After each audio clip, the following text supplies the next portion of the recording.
Hi hello guys welcome back to இனி ஒரு வீடியோக்குள்ளே பார்த்து முன்னாடி மறக்காம லைக் அண்ட் சப்ஸ்கிரைப் பண்ணிட்டு கொஞ்சம் சப்போர்ட் பண்ணுங்க நண்பா. வாங்க வீடியோக்குள்ளே போகலாம். விசித்ரா மேம் வந்து பார்த்தீங்கன்னா 13 லட்சத்தோட பண போட்டி எடுத்துன்னு பிக் பாஸ் விட்டு போயிட்டாங்கன்னு சொல்லி இந்த சோஷியல் மீடியா எல்லாம் வந்து பார்த்தீங்கன்னா பரவின்னு இருக்குது. இது வந்து பார்த்தீங்கன்னா அஃபிஷியலாக ஒன்றும் சொல்லலாம் வந்து பார்த்தீங்கன்னா ரூமராக போயிட்டு இருக்குது. ஆனால் வந்து பார்த்தீங்கன்னா 13 லட்சத்தோட போனால் இவங்களுக்கு வந்து ப்ளஸ் பாயிண்ட் தான். ஏன்னா காரணம் வந்து பார்த்தீங்கன்னா இவங்க ஒரு வாரமாக வந்து பார்த்தீங்கன்னா ரொம்ப ஒரு பேட் கமெண்ட்ஸோடு இருக்காங்க. அண்டு இவங்க வந்து 13 லட்சத்தோட போனால் இவங்களுக்கு தான் வந்து பார்த்தீங்கன்னா கொஞ்சம் நல்ல பேர். ஏன்னா 13 லட்சத்தோட பேர் இருக்கும். ஏன்னா சீசனாக வந்து பார்த்தீங்கன்னா அந்த மணி போட்டி எடுத்துன்னு போகிறவங்களுக்கு வந்து பார்த்தீங்கன்னா ஒரு பேர் இருக்கும். ஸோ இவங்க வந்து காசு எடுத்துன்னு போனால் இவங்களுக்கு நல்லது தான் நான் நினைக்கிறேன். எப்படி இருந்தாலும் வந்து பார்த்தீங்கன்னா அர்ச்சனா வின் பண்ணிடுவாங்க அண்ட் மணி வின் பண்ண வாய்ப்பு இருக்குது ரன்னராக.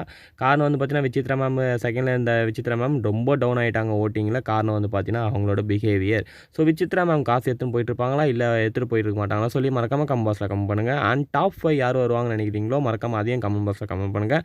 அண்ட் வீடியோ பிடிச்சா மறக்காமல் லைக் அண்ட் சப்ஸ்கிரைப் பண்ணிட்டு அண்ட் சப்போர்ட் பண்ணுங்க நண்பா. Bye bye, see you next video.